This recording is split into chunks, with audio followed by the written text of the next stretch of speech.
Hello, how are you? Good to be back with you again.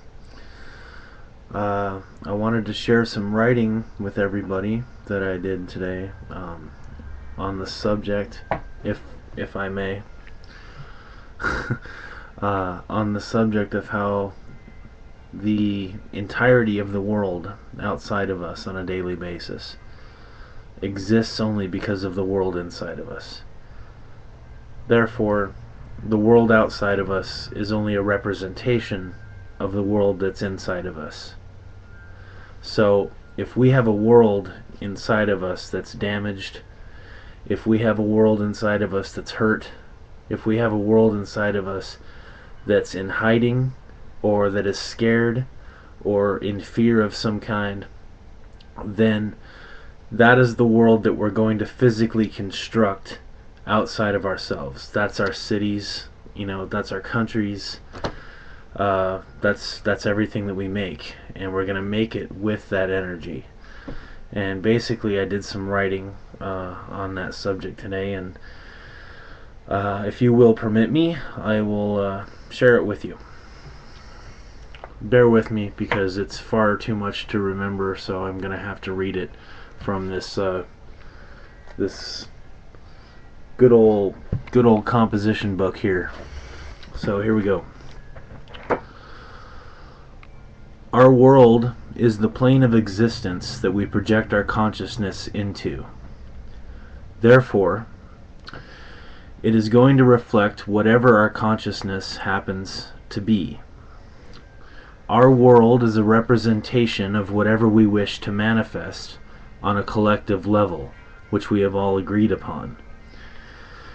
As individuals within this collective consciousness, we all have the unique opportunity to effect change within our world if there exists something within it which is no longer serving us as human beings.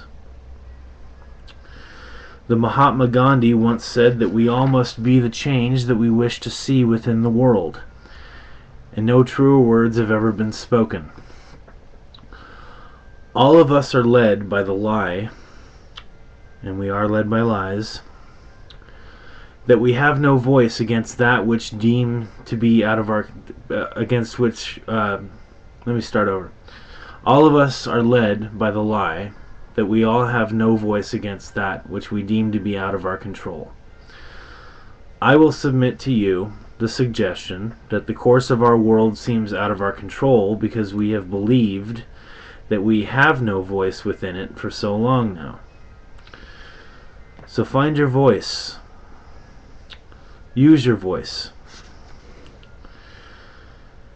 And empower and encourage others to use their voices as well. It's only within the practice of doing this that the world can eventually listen to you. We are under the false impression as a culture that our anger is the tool to achieve this goal. We mistakenly believe that if people see our anger, that they will submit to our will.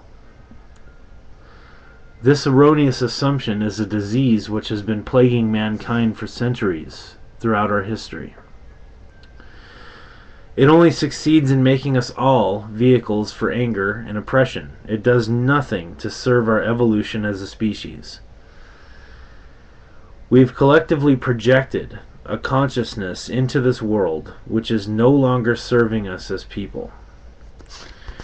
This is why the results from it always seem to leave us feeling so empty and utterly devoid of substance.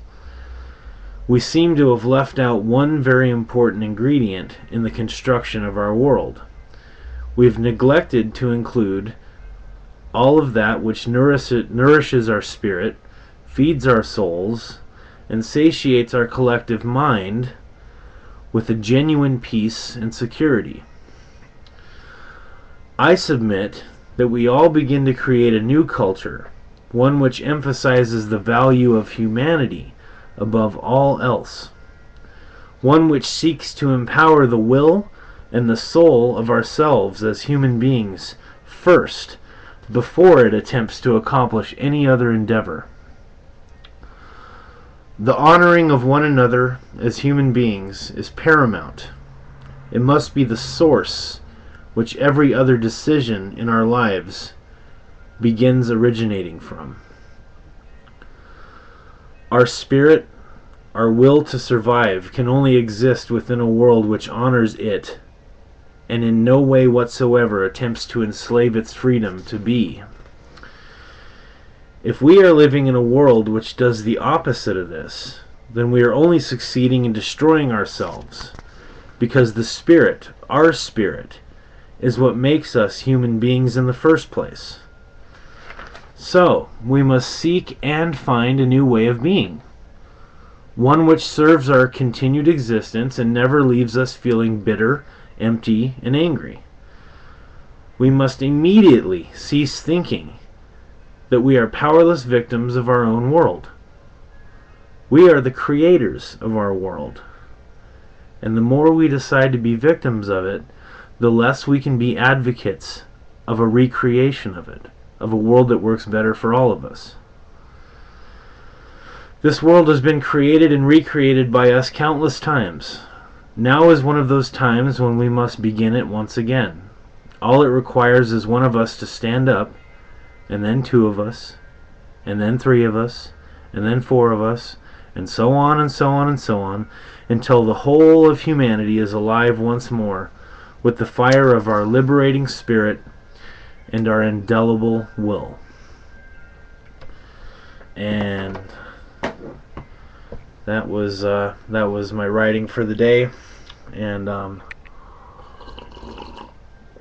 hope I was able to give somebody out there some kind of message, and